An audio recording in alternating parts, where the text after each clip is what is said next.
Good morning, everybody. It is April 18th, 2023. It is 9:47 in the morning.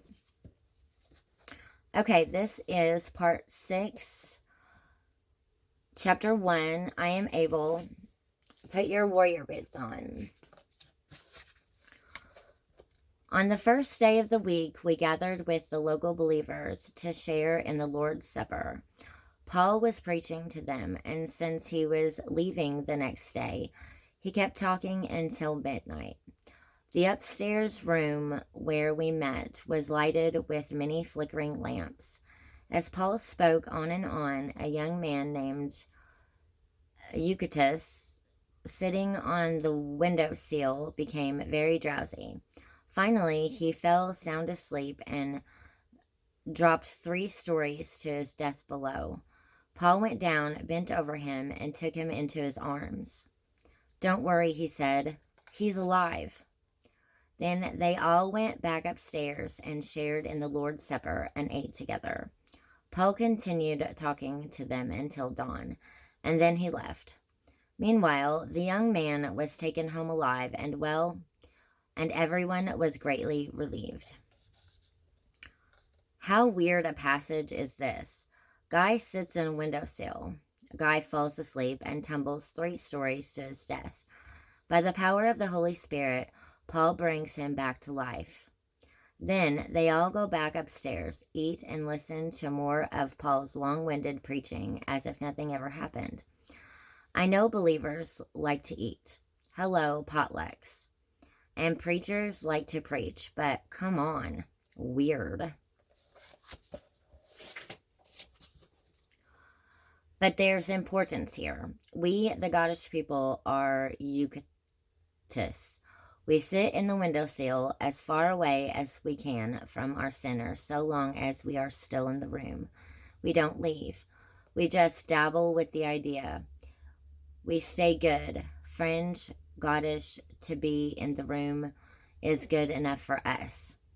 But we tire of spiritual things quickly, and we get relaxed. We become sleepy and let our ears tune out needed messages and eyes close to necessary but too familiar spiritual truth. And before we know it, spirituality will die. The Godish living has numbed our ability to see that we are about to fall. We could have avoided the situation by coming to the center and staying there solidly all the way in. But instead, we felt falsely secure in our fringe position and lost our life. This is why God won't leave us alone. This is why He is relentless with His call on our lives to be holy. This is why He mandated in His Word that we make disciples, and why our lack of commitment and attention to this, even in our churches, is now showing the result. People are confused about beliefs, giving blind acceptance and wavering with the culture. God knows that shallow, showy displays of Jesus will not be enough. He is well aware of the evil. So He knows halfway Christianity won't be a strong enough defense.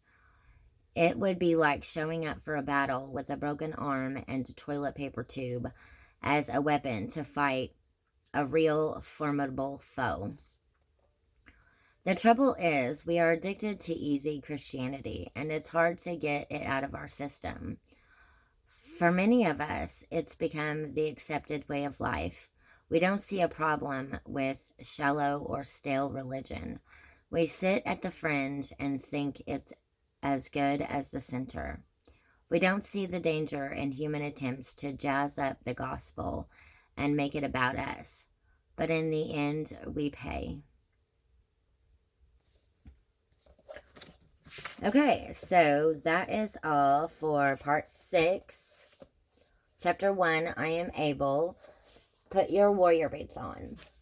Thank you for watching.